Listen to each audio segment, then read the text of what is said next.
Hello, and very welcome to this conversation at the English Bookshop. Today's conversation will be about this fabulous book, Breathless by Jennifer Niven. And my name is Johanna Lundin, and I will be the moderator for this conversation. And before we welcome the guest of honor onto our stage today, I just want to do a bit of a housekeeping. This conversation was made possible by the collaboration between Penguin Random House, the English Bookshop, and Uppsala Library. So a very big thank you for making this possible for me to fangirl with one of my favorite authors. And you will, as the viewer, will be able to buy a signed copy of this book via the website for English Bookshop, which is bookshop.se. So there you will be able to find signed copies of the book as well as Jennifer's previous novels, of course. So I just want to end on the note that the English Bookshop actually turns 25 next week. So a big congratulations, and may there be many more years to come with this beautiful bookshop located in Uppsala and one in Stockholm. So enough about those boring housekeeping stuff. Let's welcome to our digital stage the guest of honor tonight, which is the fabulous writer Jennifer Niven. Hello. Hi, thank you so much for those lovely words, and happy birthday and congratulations to the English Bookshop. That's fantastic. Yeah, it is. To have such a wonderful independent bookshop, it's a treat, really. So you have written a lot of novels, but I think that you're mostly known for All the Bright Places, which was also turned into a movie that had premiered earlier this year, and also Holding Up the Universe. But now your latest novel is Breathless. Yay! I was so thrilled when it arrived in the post, and I devoured it. So I just want to say thank you. Yeah, thank you, first of all. Yeah, so this is your third young adult novel, and I was wondering if you could introduce us to the novel, the main character, and maybe if you could read a bit. Absolutely, I'd be honored. So the story is really about 18-year-old Claude Henry, who finds out just before graduating from high school that her parents are separating. And this makes Claude feel like her whole world has just changed in an instant, as if the floor has disappeared from beneath her feet. And just after graduation, she and her mother moved to this remote Georgia island where there's no cell service, and she's separated from her best friend, from her dad, from her friends, from her dog, from everything she's known all her life, and really has to start over. So it's really a novel about, building that floor again beneath your feet, rebuilding a floor, building a new one, learning how to stand on your own 2 feet, beginning again. And it has to do with romance. There is some romance. She meets a boy while on the island and has sex for the first time. So there's also sex positivity, but basically it's a story about beginning again. And it's a very personal story for me because that's what happened to me the summer of my 18th year with my parents separating. I moved away and all of those things happened.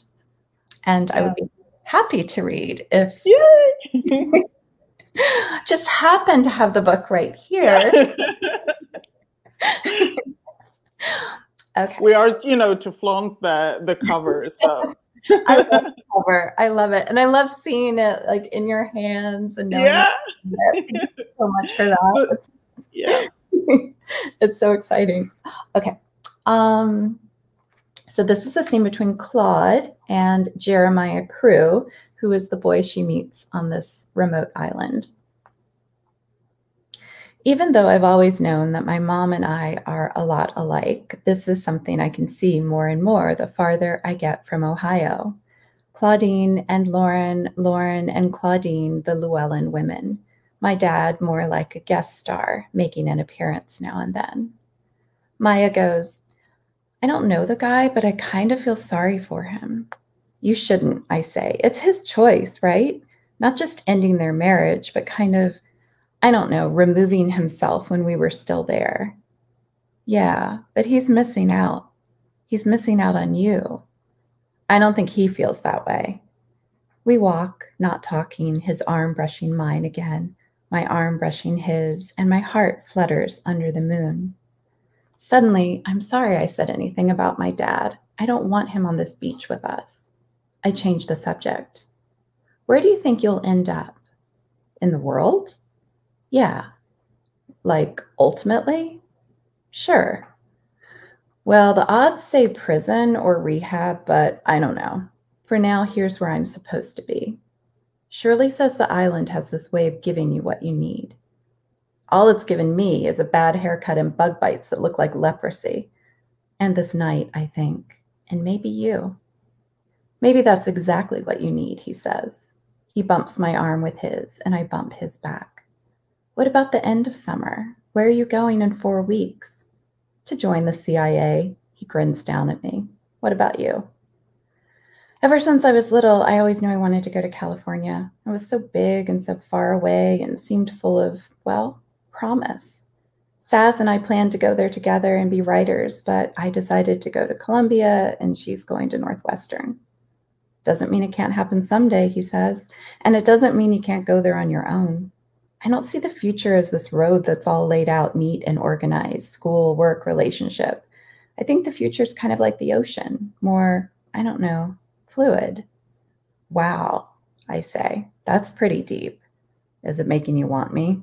Not really. Just wait. I tend to have a delayed effect on women. It's part of my charm.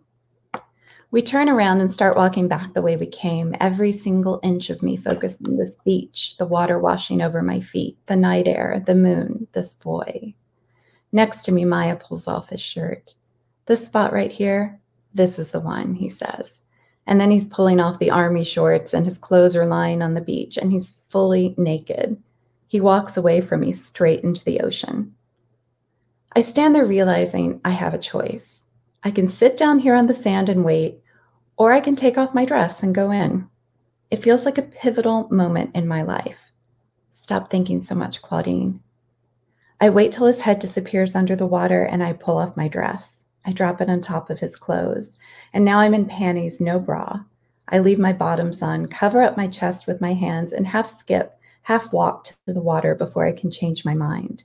I wade in until I'm up to my waist and then crouch down so that the ocean covers me.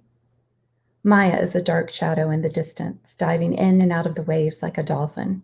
I crouch walk a little farther and then remember my cousin Danny and the rip current and the fact that this is apparently a breeding ground for sharks. I stop and wait, heart pounding louder than the surf. A minute or two later, Maya swims toward me. I crouch lower, trying to gather the water over me and around me. He comes up for air 2 feet away. In the light of the moon, he is glowing. See, he grins. Delayed effect. We tread water, eyes locked. For some reason, it feels momentous. He says, Jesus, you're beautiful, and kisses me. And then he's under the water again, and I swim after him until my feet can barely touch the bottom. The water is warm and gentle. The surface of it catches and holds the moon. I think about the future being fluid like this ocean, and then I imagine myself part dolphin, part mermaid. I swim to Maya and wrap my legs around him, and even though I'm not naked, he is, and somehow this feels like the closest I've ever been to a boy. His arms are around me, and we bob and float like this, my cheek to his, my chest to his, my heart to his, for a long time. Thank you. Wow, it's such a treat to have the author read their own work. Oh, thank you so much. It's such a treat for me to get to read it. Yeah, I was just, transfixed for a moment there, forgetting that, yeah, I need to ask you some smart questions to follow up to that. Good. one thing that I have read all your young adult novels and thoroughly enjoyed them, all three of them. And what I really appreciate with your characters are that they are complex, and they are like real. You can see them walking around somewhere. Thank you. Yeah, and that goes for basically all the characters, not just the main characters. But this book is not an exception at all. There are, you know, highs and lows of both Jeremiah and Claudine. And I was wondering if you can talk a bit about their journey in the book without spoiling it, but there is a progression, I feel, in their viewing of themselves and the world. So maybe we could start with Claudine and her journey. Of course. You know, Claude, it feels, because early on in the book, she does feel as if the floor has been ripped out from underneath her. She feels very helpless and very powerless. And I think that's something we can all relate to at times in our lives, particularly this year, this calendar year 2020. And you know, Claude, this for her is the first time anything like this has happened, because up until this moment, she's had a pretty privileged, safe life. And this really throws her. And so I think one of the first ways in which she starts getting her voice back and being able to take control of her life is to make a decision to have sex with this boy she meets. And that for her is a very empowering decision. And I wanted to show that decision in an empowering light, because I feel like that doesn't happen that much in YA. And I wanted to show that side of it. That's kind of the first decision Claude makes that makes her feel like, okay, I have a say in my life, and I can decide my life and write my own story. And she starts after that making decisions, and I won't give any spoilers, but she starts making decisions that really feel more empowering to her and slowly, slowly make her feel like there is a floor beneath her feet again. So she really starts, you know, she learns so much about expressing herself as well. One of the things that happens is her parents tell her they don't want her to talk about what she's going through. And that means even with her best friend. So at first she can't say anything. She has to pretend like everything's fine to the outside world, while her inner world is just absolutely blown up and is crumbling. And so she learns that summer to talk about it, to the importance of talking about it, and the importance of expressing yourself, getting your feelings out, and not letting anyone take your voice away from you. Yeah, to tell your own story, that is the most important thing, to not lose yourself and to remember what your story is like, and that you are sort of at the realms of what's happening to you, because it's a pretty remarkable situation she's in anyway. She's about to graduate from high school, and this new era and phase in her life is about to, you know, she's about to embark on this journey to go off to college, and what will happen to her best friend, and who's not going to the same college. And then her foundation sort of crumbles down, this ideal, you know, parents that she has had, and the stability within, you know, the floor of whatever happens next after high school, that will remain the same. And then that is also taken away from her. Exactly. And it's that first moment when, and we all have that when we see our parents as humans, and not just our parents. And so it's, you know, the first moment of that. And then, as you say, with her best friend, I mean, they knew that they were going to have to be separated by the end of the summer anyway, to go to different colleges, but they didn't expect to be separated so quickly, and that they wouldn't have this goodbye. And they thought they had the whole summer to look forward to. And suddenly Claude's gone and has to start over completely. And it's about those foundations crumbling, and then rebuilding them, or building them in a new way. Yeah. Which you would have to do, I imagine, even though your parents would not separate, this going away and especially if you have lived somewhere for a long time. People have seen you grow up. You have gone to school with the same people, and this is sort of an opportunity as well to find yourself and to build up who you want to be when going away to college or the university. It's like yes, sorry. Oh, sorry. It's like reinventing yourself. And I think there's so many moments throughout life, you know, and I certainly remember that moment for me being kind of the first moment like that, but there certainly have been so many throughout my life, you know, when you do have to kind of reinvent yourself, you do have to take stock, and things happen suddenly. You feel like your life changes like that. And we certainly know that with COVID this year, and you have to suddenly, there's a new normal, and you have to figure out what that is and what you need it to be. Yeah. And also I want to say that the sex scene in this novel are phenomenal. There was no need, you know, to take a pillow over your face and hide. No, I was totally invested in it. So I think you did a remarkable job of you know, talking about hard stuff like consent and also this first time that's so mythical and surrounded with so much expectations and sort of pressure. So I think you did that really, really well. And going to the other main character, which I swooned over, I mean, Jeremiah, what a guy. Can you tell us a bit about his journey in the novel?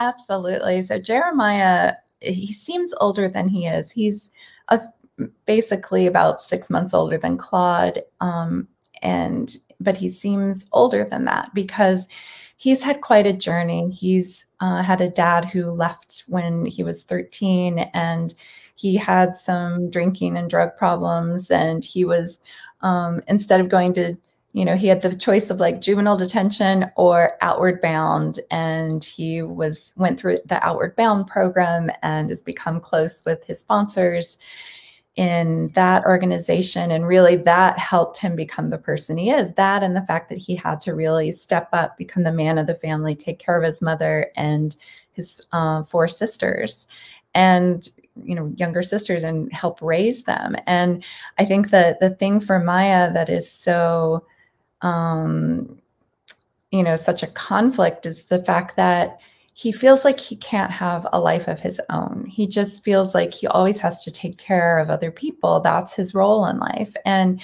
he has dreams of his own, and he has things he wants to do with his life, but he feels very guilty for wanting to pursue those. And he just wants to be, you know, 18, and he just wants to be able to dream about the things he wants to do, and he wants to be able to do them. But the thought of leaving his family and, you know, doing that, he feels very selfish, and his mom kind of reinforces that feeling, which is unfortunate.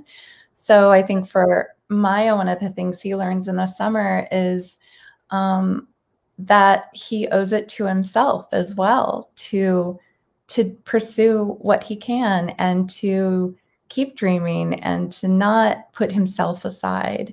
And he's so exceptional, and that he deserves that too. And I think that's something that, you know, a lot of us struggle with, the fact that, you know, we want to help other people, we want to be there for other people, and sometimes it's hard to be there for ourselves, and we need to be able to do that, I think, more.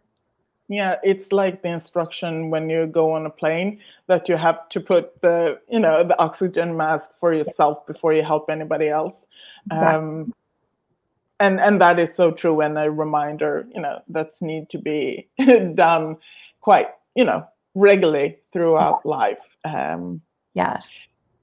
And yeah, I was so in love with Jeremiah. He was such a, you know, yeah. It's like 5 years. Which is a bit strange though, because, you know, you tell us early on in the book who your Jeremiah is, or who Jeremiah is based on. The funny thing was, I mean, for those who don't know, so I met my husband while I was working on this book, and I actually went to one of two islands that inspired the island setting in the story. And while I was there, I was going to immerse myself in the story, finally write. I had already like created the characters and the world, so I knew those, but I wanted to just go and actually put pen on paper. And I met my husband that first day on the island, and we had all these adventures. We fell in love that first day. We told each other everything. We were just like, okay, here's everything about me, so you don't have to be surprised in 6 months or learn this down the road, you know. And it was, and Claude and Maya kind of do that in the book. And it was really special and very magical. And I gave a lot of those adventures that we had to Claude and Maya. So they are fictional, Claude and Maya, but you know, there's a lot of us in there. And the interesting thing was, like, Justin Conway is my husband, and Jeremiah Crew is, you know, so they had the same initials. I had created Jeremiah before I met my husband, but they have a very similar backstory, and they are similar in a lot of ways. My husband walks barefoot on that island. He was always walking barefoot. Jeremiah is always walking barefoot if he can. So it was like, all those things are a bit like, did I conjure him? Or yeah, that must have been strange to, you know, creating this character that's fictional, and then to see him as an adult, basically, and then, you know, I can imagine as that you as a writer, not just you, but as a writer, you can sort of fall in love with your characters, or to have them as friends, basically. But to have him there standing like for real. Like an age-appropriate Jeremiah. It was like it was very amazing, and just also threw me. When I learned about him, I was like, wow, like, do I actually need to change Jeremiah's backstory a little bit? Because it's like all very eerie, but it's amazing. But it's so interesting with characters, because like Finch was inspired by a boy I loved and lost years ago. And you know, at first he was that boy in my mind when I wrote the story, but then he's since become Finch. Like, he's just Finch, and that's who I think of first and foremost. And the characters do that. Like, even if they're inspired by someone you know or by yourself, you picture them as the characters, and they become like your family, like this family you keep building onto. Yeah, and luckily for you, even though, you know, the book is finished and you having to, you know, let go of the characters and into the hands of the reader, you still have your Jeremiah. So you didn't, you know, you can say goodbye to this one, but I'm very grateful for that. Another thing that I have noted when reading your books are that the question or the theme of abandonment, or the feeling of being abandoned, comes up in all three of these novels, but in different kind of way. So I was wondering what you would say in regard to Claudine and Jeremiah when it comes to the feeling of being abandoned. It is interesting, and I love that you saw that similarity between the thread between all of the books. You know, Claude certainly feels that way with her father, and to some extent her mom too, because as much as she and her mom are very, very close, this is, you know, they're both on their individual journeys of grief over the loss of this marriage. And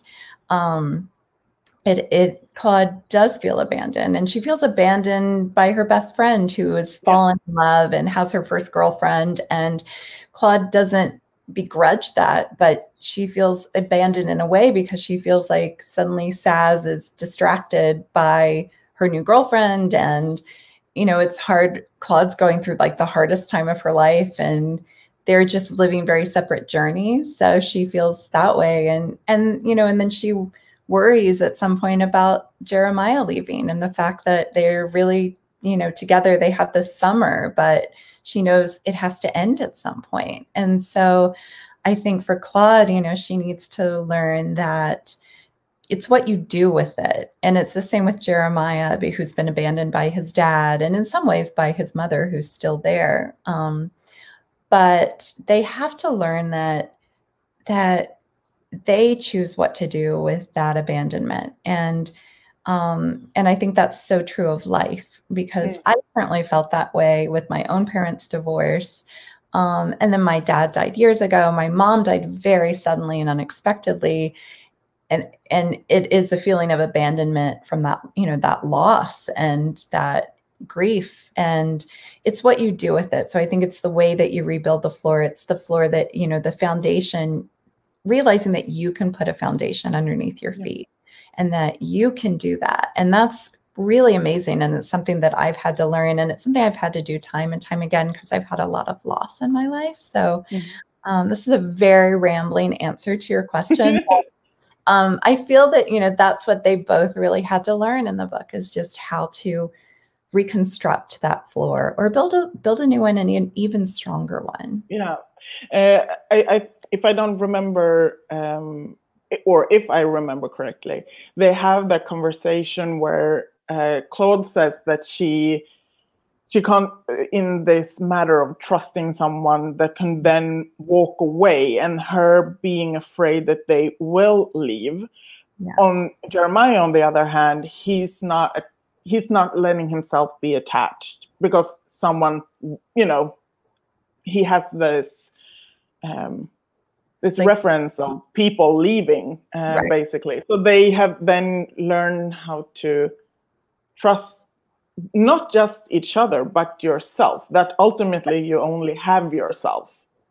Right. And that's a huge realization. And I think that I was asked recently by a reader who said, how do I put my heart out there if I'm scared of being hurt, and I'm scared of people leaving and changing their minds about me or not loving me as much as I love them? And, I said, unfortunately, that's just part of life. And you can, but it can be a lovely part of life. I mean, just putting yourself out there time and again, and it can be really hard. And it's hard to trust sometimes, especially if you have abandonment in your life and in your past. But you have to be able, I think, to take that risk, because some people can surprise you. And so I think that's certainly something I've learned in my own life. And I try to encourage readers, it's just, it really does, it becomes the fabric of your life in how you pick up the pieces, and then what you do with them afterward, how you trust, how you rebuild trust. And it's important to try to keep putting your heart out there, even if it's scary. Yeah. And what I think is that you have to do that, to, go in with it with your full heart, to show who you are. Otherwise, the foundation for trust won't be there as much. And if you put yourself on with your guard up and not going into it wholeheartedly, the other person would feel that. And therefore, it's them not feeling connected, and that might be a reason for them to walk off, but that then just reinforces your belief that people walk off. So you need to practice that over and over, and there are characters that help both Claude and Maya with that in the novel, to rebuild the feeling of trust. So I'm just going to look at my so this was your third novel for young adults. It was. So how was it to write this one in comparison to the other two? And has it gone easier to write a novel? I'll answer the second part first, which is it's not gotten easier. I feel, and I know a lot of my writer friends feel like this too, the more you write, the more you think you should have it down and understand how to do it. But every time you write a book, you think, oh my gosh, how did I write the other ones? Because clearly they were all flukes, because I don't know what I'm doing. So each book wants to be written differently. So just when you think you've cracked the code, the next book comes along and it's like, what you did on the last one, you're not going to do that on this one. You're going to do something totally different. And that was certainly true with this one. I mean, All the Bright Places, I was able to immerse myself completely in the book for 6 weeks. And I wrote the book in that time period, the first draft. And it's a kind of right, I love being able to just immerse, and you live in the book and you like are the book. And then you come out of it and like you're kind of bleary eyed and like there's the world that has continued while you're like lost in this book. And it's amazing. But unfortunately, there's not always the luxury of all that time. So like Holding Up the Universe, I wrote in fits and starts while I was touring for all the Bright Places. And it took much longer to write that book because there wasn't a lot of time to just like lose myself in it and immerse. And then Breathless, I had done so much work ahead of time. So I really like spent so much time on the characters and the character building and the, island setting and the story. And so, and I was also touring for both previous books at that point. So then I was like, okay, I need to take a break from the touring. I need to like sequester myself somewhere. I'll go to this island and I will, start the actual writing of the book. And that's when I met my husband. And then we had all those adventures. And I was like, this is what the book's been missing, is these adventures. And then I just started putting those in and writing. At the end of the night, I would write down everything that we had done. And so that's, they just all want to be written very, very differently, but each one is an adventure. Yeah, so you might have thought that, okay, so I did it this way with book, All the Bright Places and Holding Up the Universe, and then trying to copy paste that method, but then finding that it was something missing. And that might be, true for a lot of writers too, that it's something missing. It doesn't flow the way they want to, and then something strikes, the inspiration, which then releases, whatever blockage it was. Absolutely. And it's interesting to me, and I don't think I'm alone in this. I mean, I find that the book wants to be written when it's written. So like Breathless, I'd been working on for a couple of years, but again, I'd been doing so much touring, I finally had to take a break from that in order to get the book done.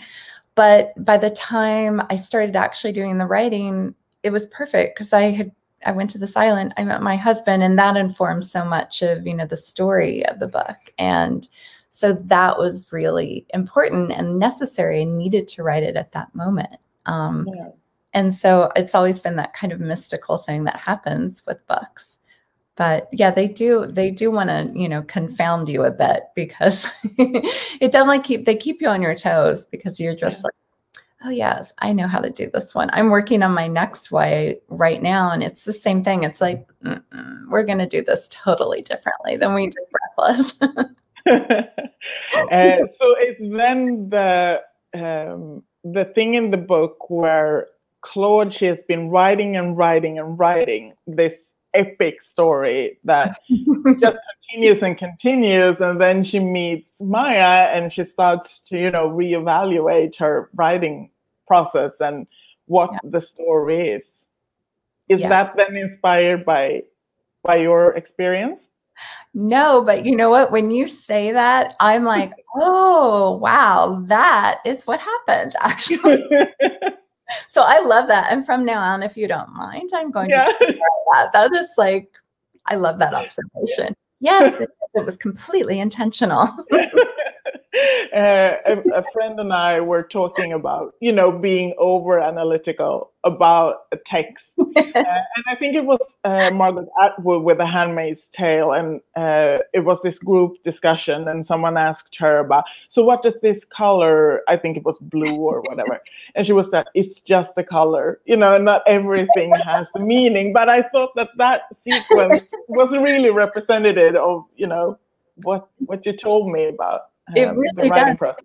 And I love that. And I think that, it's also kind of a metaphor for the fact that, Claude she thought she had direction in her life, but she really didn't until this happened with her parents suddenly. And then it's like she had to start her story over completely while using some of the things that had happened to her. But it changed her story. And also she started writing it in a different way. But I love that observation. So as I said in the beginning, this conversation is made possible by a collaboration, and one of the contributors are Uppsala Library, and they have a YA reading group, which is fantastic. I wish I was young enough to attend. And they meet up a couple of times a month, and they read an English YA novel and discuss it. And it's and the library distributes it to all the participants, which is an amazing things. I mean, that's fantastic. Libraries are key, you know, in our society. Absolutely. And these teens have provided this conversation with a couple of questions, which were way smarter than mine. So if you don't mind, I will ask you them. So the first one is about Holding Up the Universe, which is your previous novel. Yeah. Where did you get the inspiration to write about a main character like Libby, who doesn't fit society's beauty norms? I first of all love Libby, and yeah, me too. She's hands down my favorite. Yeah. Oh my gosh, great. She's probably mine too, because she's just, I feel like she feels things, but she's also so fearless and so fierce, and she's just amazing. She kind of inspires me. But I had the inspiration for Libby from a few people in my life who are just some of the most beautiful, amazing women I know, and some of the strongest women. And they've struggled with, with the kind of feedback that they get about weight and their appearance all their lives. And but yet they don't let it bring them down, and they somehow, I don't know, they're very much like Libby. And I wanted to write about that kind of character who inspires, who's so beautiful inside and out, and doesn't necessarily conform to society's, norms for beauty. But I think it's just absolutely stunning. And the kind of the message of that book came from, I have a cousin who has face blindness, which is what Jack, the male character in Holding Up the Universe, has. And he was talking about how he finds people in the world because he can't recognize their faces. And he was saying, I remember them by the important things, like how many freckles they have or how nice they are. And I just kept thinking, like, that's how we should see people.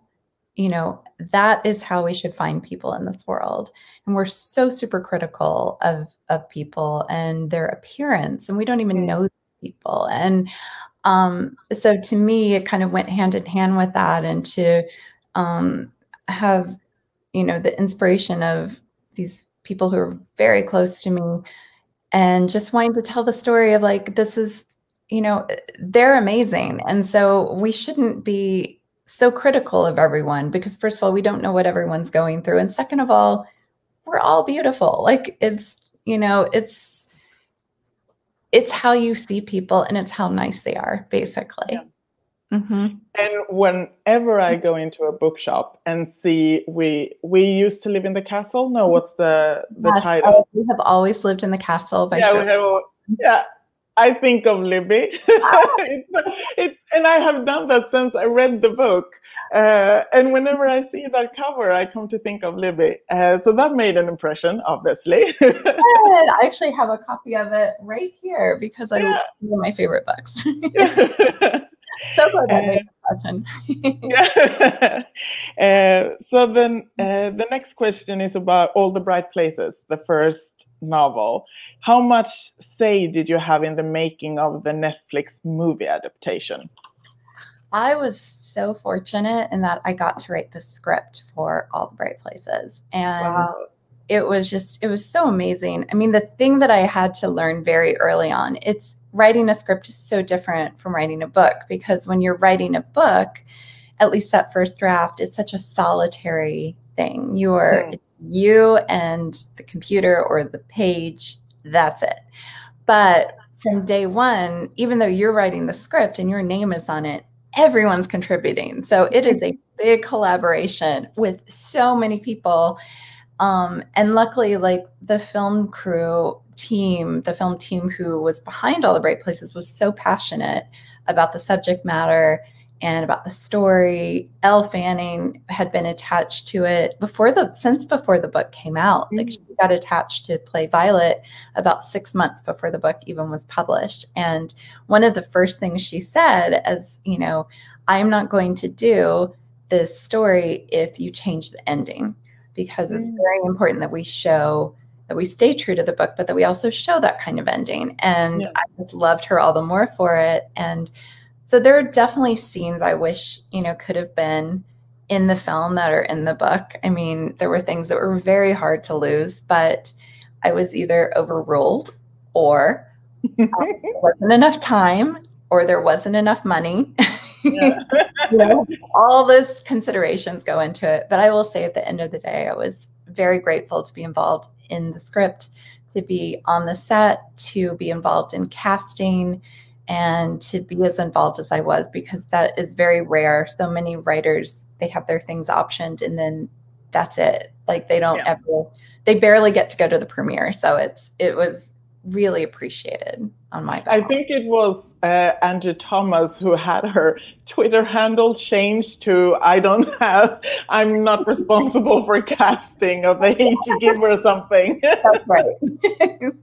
I can imagine you being asked, a lot of, if there's the news that your book is being adapted, that a lot of people must then ask you a bunch of questions, whether you're involved or not. Absolutely. But I will say that I took every single one of those questions, especially about casting, when people would write to me and say, and sometimes they were famous people, but people who were like asking about the casting, whether it's a reader or, some name actor we've seen.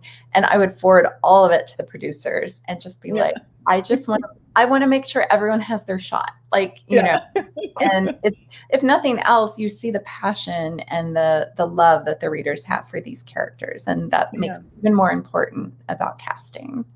Well, I have this thing that I usually don't watch adaptations of my favorite novels. And since this is one of my favorite novels, I have been very cautious as well, as you said. But I feel now more secure and curious to see it when knowing they haven't changed the ending, because that was something I was worried about.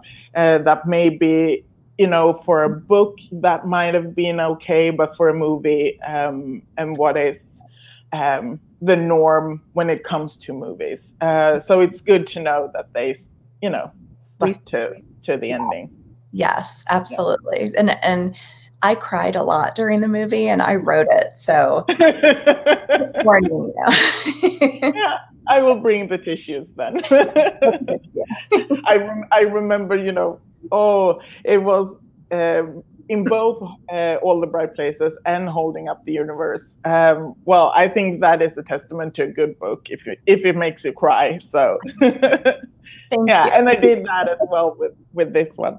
So the last question is, what is your advice for a young person who wants to write about sensitive topics like the ones you bring up in your book, but are scared to mess up?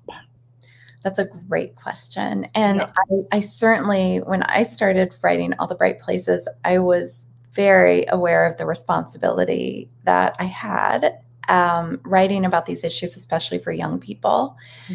And I think that, what I told myself then is what I've tried to do with all of my books, which is you have to write as honestly as possible.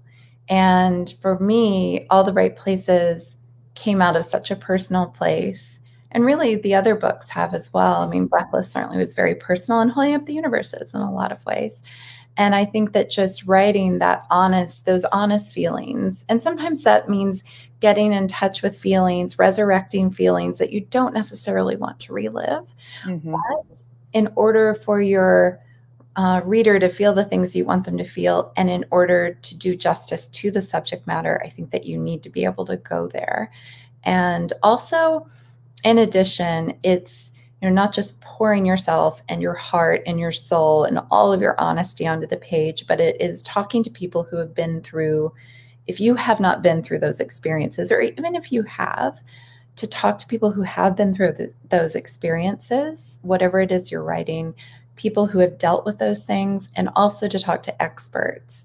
I'm sure with each of my books, each of the young adult books, to give them to experts in the fields, whether it was, bullying for holding up the universe, weight, it was prosopagnosia, the face blindness, in All the Bright Places, it was mental health and suicide prevention. It was in Breathless, it was sex positivity and divorce and also mental health. And so all of those things are very important to me, to give it to someone who can really make sure it reads as authentically and organically as possible. But just also, as I said, it's writing honestly. And you feel it if it's not. Yeah. What I think is that young adult literature is not getting the recognition it deserves, because if it's one place where you can find true and honest, depictions of what it is to be a human being, it's in the young adult novels. For me, it's, hard topics that happens to you in life, such as loss or police, brutality and the hate you give, as we said, or the feeling of abandonment, or whatever it is, that is being done with such love and authenticity, which I feel, it's not to just, say that, oh, well, a young adult novel it's about, the first love or being depressed or whatever. No, it's so much more, and that I feel that the young adult literature. So if you're watching and if you're an adult and feel that, well, I'm not a young adult anymore, so therefore that phase in my life to read those kind of books are over. It's not. I would encourage you to keep reading them, even though you might not be the target audience, because some of the best writings is being done when it comes to YA. And topics that I think that a lot of adult books just don't tackle. And, I think, and within all of our chests beats like the young adult heart, because what we went through as young adults, that's what shaped us into the adults that we are now. And I can certainly remember, just in my bones, what it was like, and the good and the bad and the in-between. And I feel that, as you were saying so beautifully, all the writers who are writing young adult are just tackling these amazing subjects that need to be talked about. And they're doing it so beautifully and so honestly. And it does need more recognition. I agree with that. Yeah. And also for me, I was an avid and a vivid reader growing up. But when I reached, the teen years, for us here in Sweden, the novels that were written for teens, the platter of them were not as wide as it is today.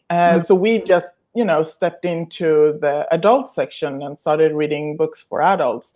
So therefore, I have now read for the teen version of me, and, being comforted by, especially to see myself portrayed. There are way more authors now who come from the same, race as me, or class background, or all those kind of things that are within representation that is not being reflected when it comes to adult novels. So for me, the most creative and sharp, writers are in the young adult section, both here in Sweden and in the Anglo-Saxon literature as well. Thank you. It's so beautifully said, and it's so true. And I feel like it's so, what young adult authors are doing right now is just so needed. And as you said, there's so many amazing voices, and that's so exciting to see. Where the publishers for adults might think that, no, that's too niche, or that is too, it's not sellable. but when it comes to young adult, I think that there are more bravery there to make a book published. Yeah, so that's my love letter to the YA, and we will. So their last question is there not a big responsibility on you as an author to be careful in how you portray certain people? I think that is tackled within the previous question. So if you have anything to add to it. I definitely, I think that is definitely, there's just that responsibility. There's a responsibility period. And whether it's, tackling certain people, I would certainly never write outside my race. Jack is mixed in Holding Up the Universe, but he's very based on my cousin. He was mixed, and he was such an amazing help with me. He's the one who said, let's judge people by how nice they are. But I definitely, absolutely feel a responsibility. I mean, no matter what I'm writing. And as I said, because I'm writing for young adult, I've written for adults before. I've written fiction and nonfiction for adults. And I have never felt the responsibility, even when writing nonfiction, about real people, I've never felt the responsibility that I feel now. And I take that very seriously. And my friend David Levithan said that as, young adult authors, we're not counselors, we're not doctors, but we are ambassadors of empathy. And as long as we are ambassadors of empathy in a very honest, loving way, and that we, as long as we offer hope in our stories, then we're doing our job. Yeah. And I think that what you do really is trusting your readers, that there might be some moral aspect from adults saying, no, you shouldn't have that in books targeted towards young adults or teens. But what you do is you trust your readers that they can handle it, and they can, and it's more honest and truthful to tell them, all the things that can happen in life, and to do that with empathy. So, yeah. It's so necessary. And when All the Bright Places came out, I certainly had a lot of adults who were criticizing me for writing very honestly about mental health and suicide in teens. They said, we don't want them to know about that right now. Let them learn about that later when they're adults. But the problem is they do know about it. And if they're not going through it, they know someone who is. And I hear daily from teens who say, thank you for saving my life, or thank you for letting me know I'm not alone and that other people feel this way. And I think that is really important to let people know that they aren't. Yeah. Which kind of circles back to Breathless, because, Claude and her best friend have not been talking about the fact that they will be separated and go to different universities and colleges. And now when they are separated, Claude kind of regrets that they didn't talk about it. So I think that is in connection to what you just said, to the importance to talk about stuff and to owning your own story.